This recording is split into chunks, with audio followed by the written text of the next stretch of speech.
Hello, and today we're going to have a look at the 3D cursor in Blender. Now, I've come from other modeling packages and I've picked up Blender a few times, and one of the things that drove me absolutely mad about it was the 3D cursor. I just couldn't get my head around it. Why? I've never seen it in anything else. Why do I want it? I don't. Make it go away.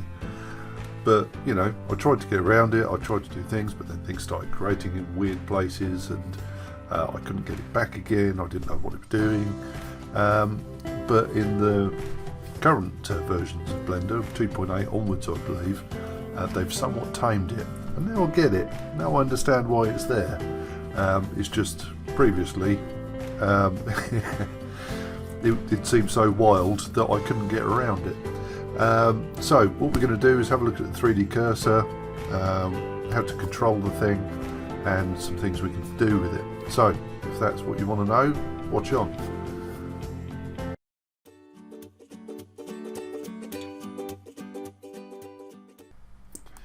The 3D cursor then, this funny little red circle or red and white circle in the middle of our screen.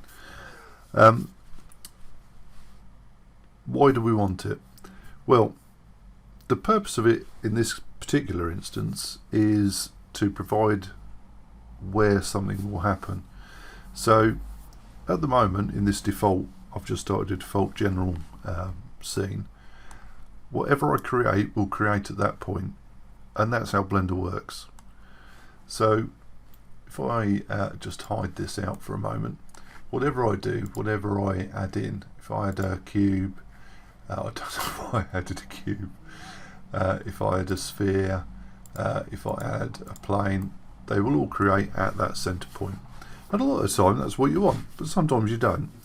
So the 3D cursor provides you with a bit of flexibility on that. You can create in other parts of the scene. So if I go to this 3D cursor mode here and click around, just using left click or left click and drag, I can move it around. That's terrific. And wherever I move it, that's where something will create. So if I add a mesh, it will add at that point. Any mesh will add there. And I can move it, and I can add a new one. So my cube again. And you know, I can build my scene from primitives in that respect, but that's not all it's for, or that's not the only useful thing about it. So what we're going to do in the next few videos is go over ways of controlling it, ways of controlling where it's going to appear, and some useful functions of how to use it. So talk to you in the next section.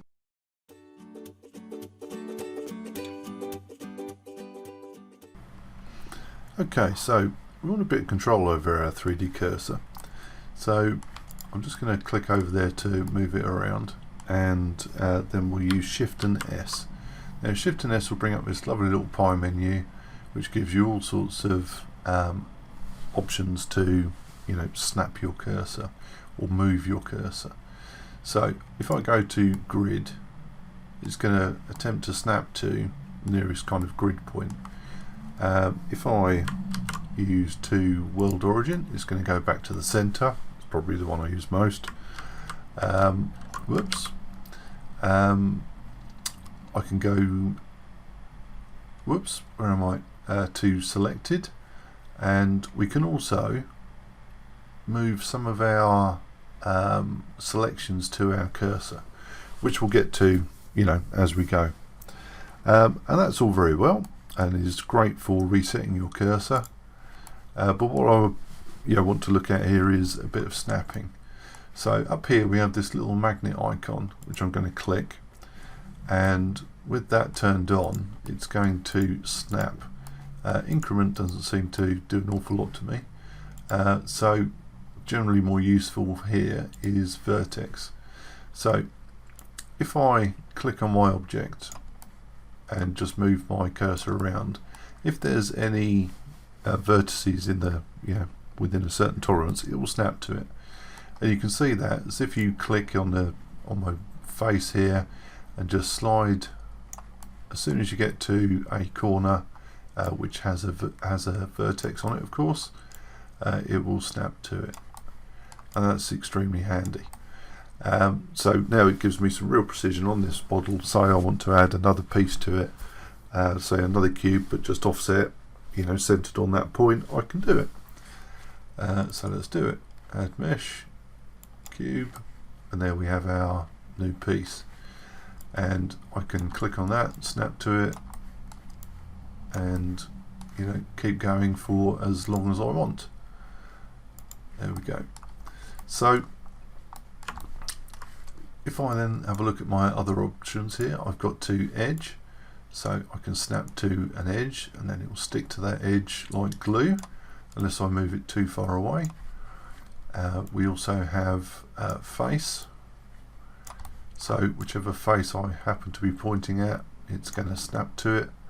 See, as I kind of move all around, it's snapping to whichever faces I'm pointing at. Even if I go over a a transition, it's going to follow that transition. So that's kind of useful. And what else have we got? We've got this edge center. So perhaps you haven't got a vertex on that edge and you want to place it direct in the center of that piece. Just click and move towards an edge and it will snap to the center. There we go. And we also have perpendicular. This is a little bit of a different one.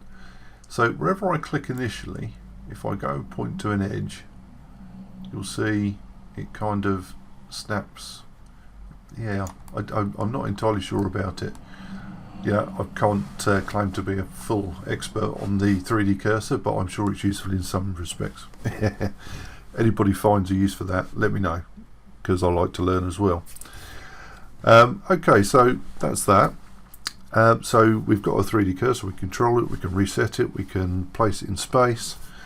But what can we do with it apart from adding things at that spot? And we'll explore that in the next little bit.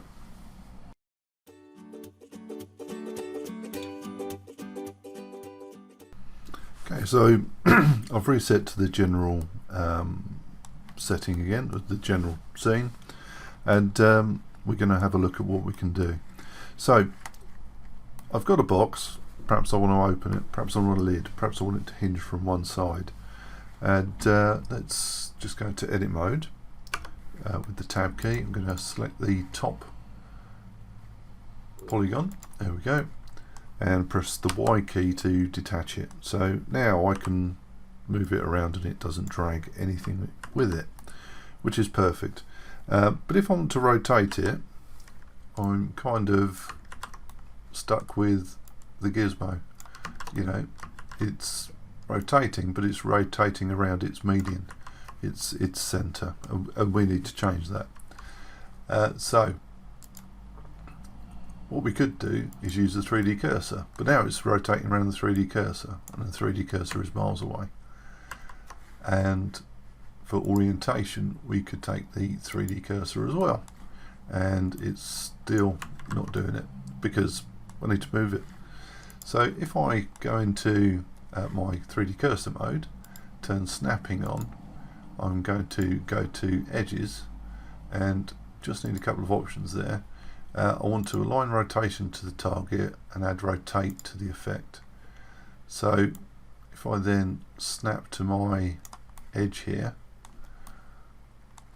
and now I press the rotate key, R that is, I can now do it. And it's a bit jaggedy because I've got snapping turned on, but now I can rotate my polygon and job's good, and it's perfect. It's not moving, it's in the right place. I didn't have to mess about too much.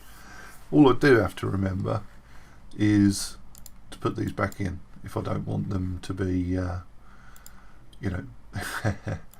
if I don't want it to do that on other things. Okay, so I think that's one of the most useful tools about it. rotating around a point that you've selected. You can select an edge, you can select a polygon, you can select a vertex, and rotate your selected geometry around that point. I can't tell you the amount of times where I've had a door in a wall and I've had to mess around just to get it to go. But that seems pretty simple to me. So that's a bit about the 3D cursor really. There's much more it could do, I'm sure, but they're the main points, and there's some of the things that, well, A, annoyed me about it in the first place. I could control it, didn't know what it did, and B, some useful kind of things that you can do with it. Okay, so I hope that was helpful, and I'll hopefully talk to you in another video.